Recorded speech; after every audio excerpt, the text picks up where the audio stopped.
rehearsed it this morning. I wasn't nervous until literally as they started, and I just said to the two lots, I was like, I'm terrified now. Hundreds of people just watching. They actually said, why don't you just trip over the first time? Everyone can laugh at me, then I can take it seriously after that. The scale of it with the crane and everything is just like so cool. I've never done the stunt thing before, so this is like my first. When I read it, I was like, how big is this going to be? Am I going to be pulling the whole thing on my own? But now, get all the lords in, and Mondridge is there. He could probably pull it on by himself. Size of him. Man, I'm just here pulling rope. That's what I'm doing today. I'm a rope puller. I was telling him about his personal training. Tell us what you've been doing for this rope. Hours of preparation. Hours, months. Yeah. Months of preparation. No, we're integral. I'm less integral than you, I think. I'm literally getting like the last little bit of break. Yeah, because we're not really pulling, are we? We're just sort of a bit of miming. I'm thinking, don't slip, look cool, and throw your jacket on that basket over there.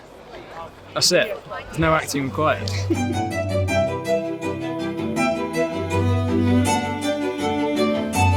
This is the Hawkins balloon exhibition. We've got a hot air balloon. Everybody's gathered. The ton is here to see this new innovation, and some windy conditions caused the hot air balloon to careen out of control, and Colin saves the day, specifically saves Penelope.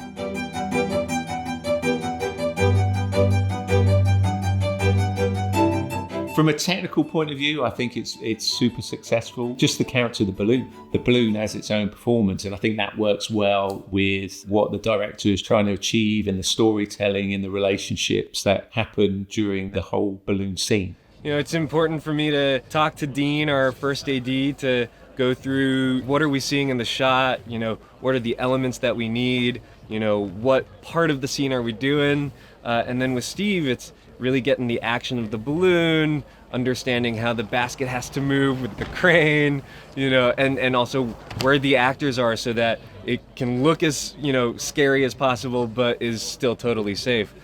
We've had balloon meeting after balloon meeting kind of going through this scene, and it's really about how do we get together all these really talented people to make something that feels really exciting and new for Bridgerton.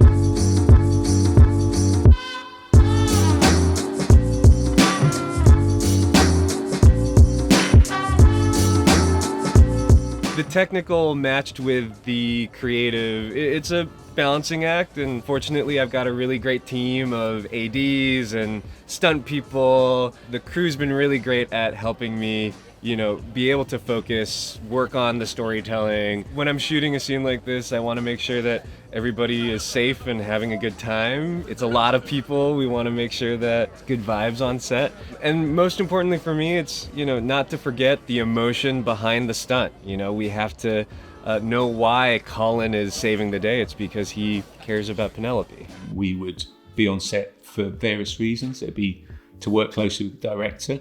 All the way along through this whole stage as well, it's quite a collaborative process, where it has to be a collaborative process. We'd be shooting stills, all kinds of references that we need to produce the visual effects in the post-production stage. Gathering that information means we have a really good reference of how our balloon should look, how the lighting was on the day, how the textures looked, for us to create a real looking balloon sat inside what was shot on the day. It's essential that we're there collecting that information. Now listen up, folks! Morning all, it's lovely to see you all. We've got a lot of moving parts around and about us the next few days while we get the stunt sequence shot. So Steve, our stunt arranger here, is going to just talk us through a couple of safety points. Okay, so please listen up. Good morning. This balloon only ever travels that way. Whatever happens during the day, it goes that way. We've got ropes here that whenever we're shooting, no one should be inside those ropes unless you're asked to be in there, actors or crew. But like I say, it stays there and it just travels this way. Everyone should keep out the way of it.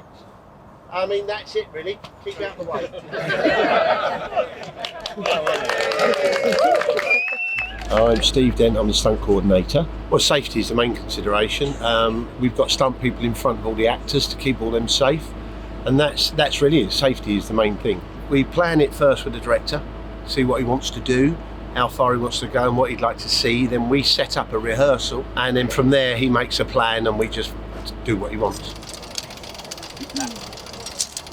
I think it's gone really well actually. Everyone seems to be happy, and I think the rig that we've got, this crane, is amazing. Speed.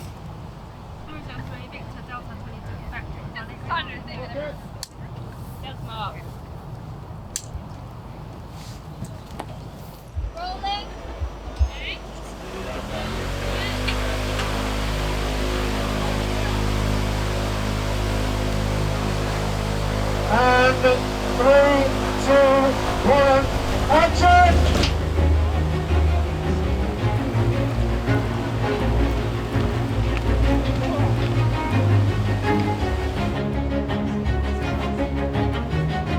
Help me! Now! Pull! Pull!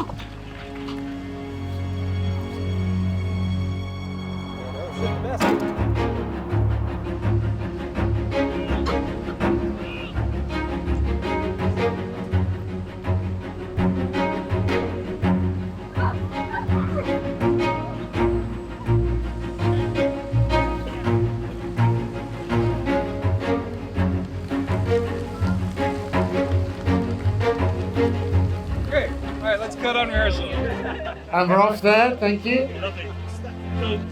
We've got doubles for all the actors, which we haven't used, but then what we've got is stunt people all around the balloon that make it safe for everybody else, and very much with the ropes, they're puppeteering the balloon. So it goes in the direction we want it to go in, so that's our team. I think there's 14 of us here.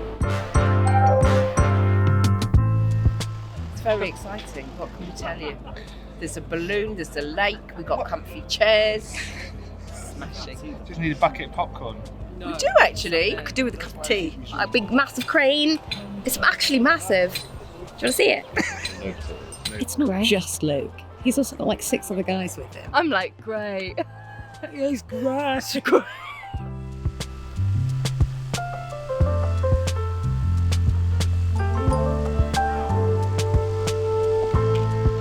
We've all been competing for best run, and I actually heard Joe say to his makeup artist, "How was the run? Did it look alright?" And so I'd love for them to like kind of skedaddle, and you're just like, what? Like, why did they leave? And then turn. Yeah. So just a beat longer before you turn over. Okay, perfect. Thank you. Hello.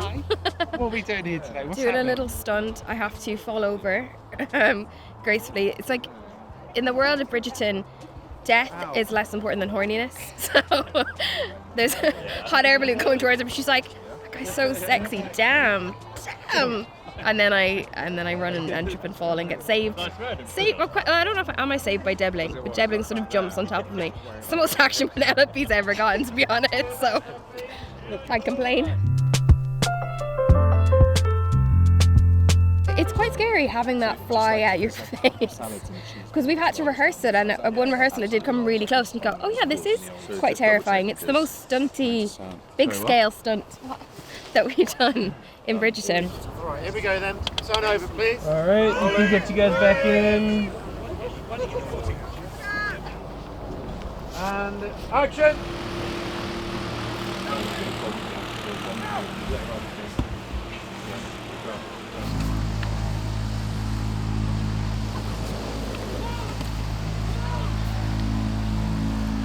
Good! Right there!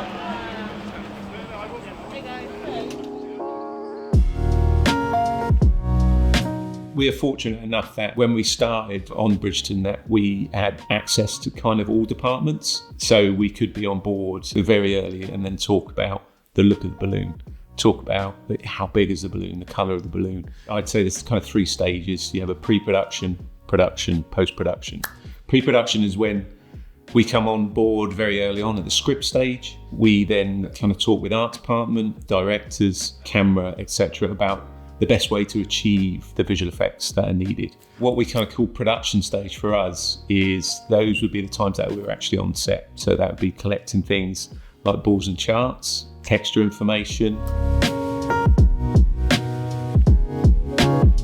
So in building the balloon, we went through creating essentially a cloth simulation on the balloon and how it would be affected by the wind. I mean, to achieve the realism, we had to reference a lot of balloon crashes and a lot of balloon landings, as well as taking offs, and see how the balloon reacts to gusts of wind, and then translate that digitally to simulate the look of our balloon. These are gas balloons as well, that kind of early 1800s. These aren't hot air balloons. That's why you notice in the shots that there is no burner underneath. So there's a lot of research that went into, as well as the look of the balloon, but also the physical movement of the balloon as well. How did the balloon take off? How did it land? Getting all those elements to work together, all those forces, the forces of the stunt guys on the basket, the forces of the crane on the basket, and then us adding the balloon back in with the force of the wind to make that convincing.